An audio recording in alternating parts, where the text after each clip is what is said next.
This was the first thing that I saw on the Wikipedia page. And I said, hold up. I was so excited to see that there was this depiction of this character that I could potentially be perfectly suited for. Of course, the casting is nonsensical. The book itself is nonsensical.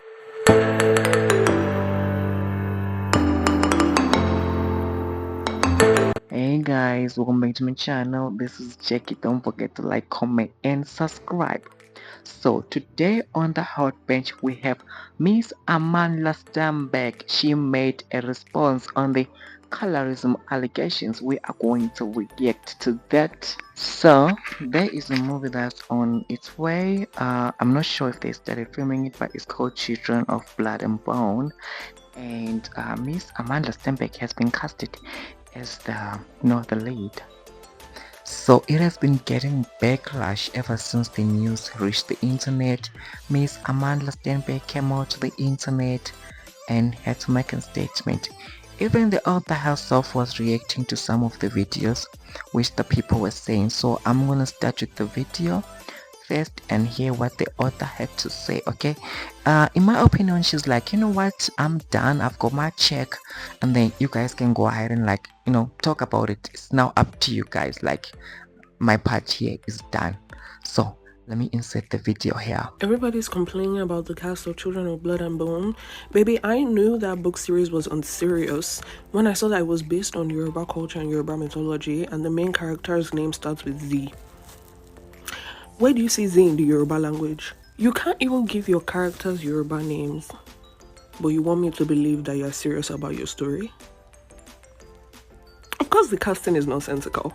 The book itself is nonsensical.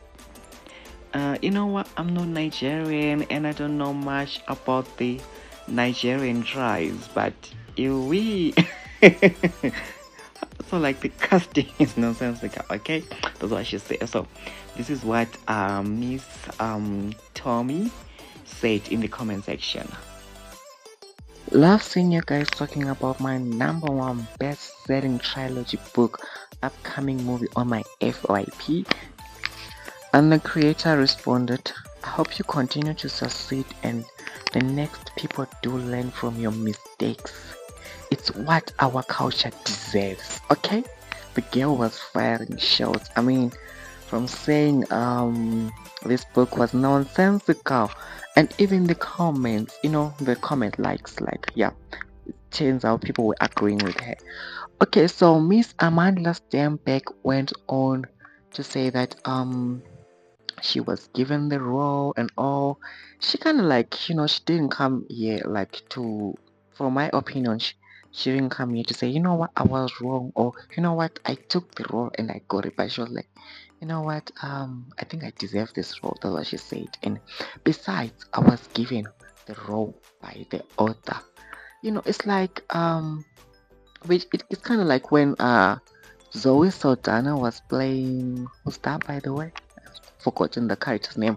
Okay, and then even Simone Biles, when she was asked, who do you want to play you in a biopic? Guess what she said?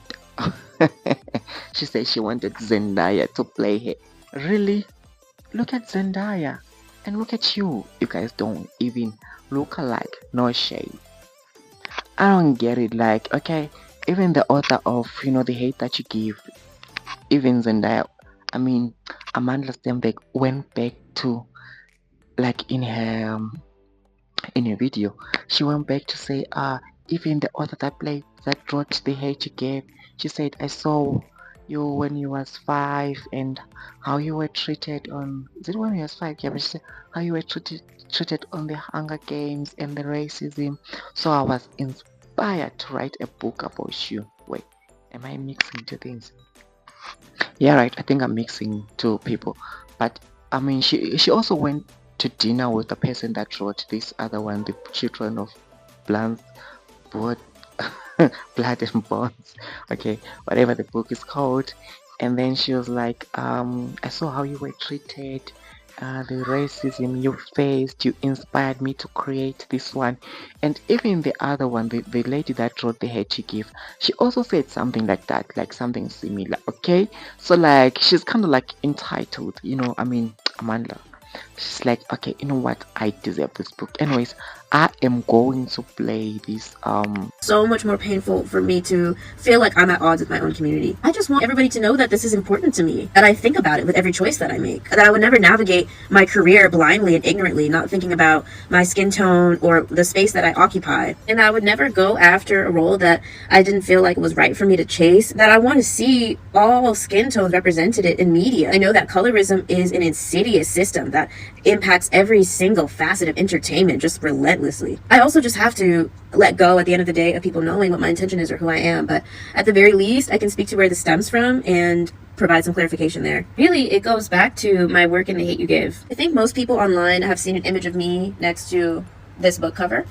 and they've immediately assumed she's trying to snatch up roles from places that she shouldn't. The process behind The Hate U Give was so interesting because Angie's manuscript was so good that before the book was even published, they started circulating the manuscript around agencies. Studios started grabbing at the opportunity to adapt it, turn it into a movie. So after the studio started packaging it, they asked Angie Thomas, the novelist, I love you, Angie, who are you interested in for this role? And Angie said that she was interested in, I was a youth, I was active on the streets online. This is before y'all completely run me off of Twitter. I'm not calling it X, fuck that man. But I was posting fervently as a teenager about the things that I believed in, and I was engaging in conversation a lot. I was talking about Black Lives Matter, I was talking about cultural appropriation, I was talking about police brutality. And so Angie was aware that my spirit was in alignment with this project. And so they brought me in for a director session, and I booked the job. We were already so deep in that process when the book was published and this book cover was chosen. When the book cover was chosen, I honestly didn't even think that much of it. I was just like, wow, what a beautiful illustration that encapsulates the spirit of this piece of work. This was actually the book cover that was chosen in the UK. And then this is how Star is described in the book, as having medium brown complexion. So if you were to Pantone color chart it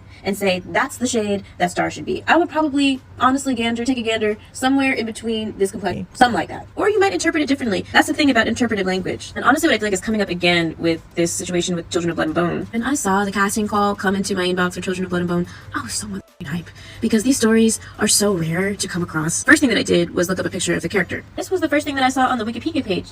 And I said, hold up.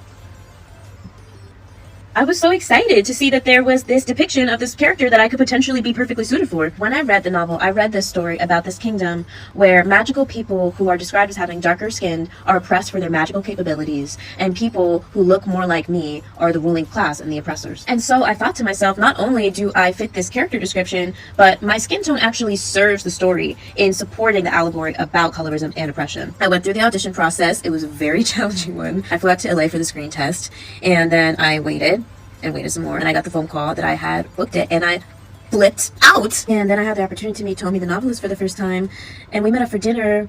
First off, she's gorgeous and incredible. You would just be shook meeting her, point blank, period. But then she goes, Amandla, I want you to know that when you were a little girl and you were cast as Rue in the Hunger Games, and you had these racist remarks thrown at you because people said that Rue's death wouldn't be as sad because you're a black girl, that inspired me to write this series so that black girls like you and black girls of all shades could have a story written about them. Casting announcement came out. I went back to the Wikipedia page and I said, hold up now, y'all not putting that much effort to try to catch me out. It's a psyop at this point. Now, the first time that Amari is described in the book, the way that I interpreted this when I read it was this is an incredibly colorist society that these royals exist in, and Amari's mother is lighter than her, comparatively. I think I read it that way because of language that I kept reading afterwards also, like, the girl's copper skin and thick robes scream of noble blood. She's also described as having oak brown skin, and in descriptions of characters with oak brown skin stands out against the darker chestnut and mahogany hues of the villagers. So I felt like I could read myself in that language, but I also felt like what was so beautiful was that this was a story about two girls who were so different from each other. And that difference had isolated them from each other and given them preconceived notions about each other, but they had to overcome that difference in order to love each other. And for the past several months, that's what I found in all the fan art that I've researched. The story of difference. But if you envisioned Amari differently, I think that's a beautiful thing as well. I think that that is the power of interpretation and of literature, that we're able to take these words and imbue them with our own meaning and our own experience and have them reflect still, at the end of the day, our shared humanity.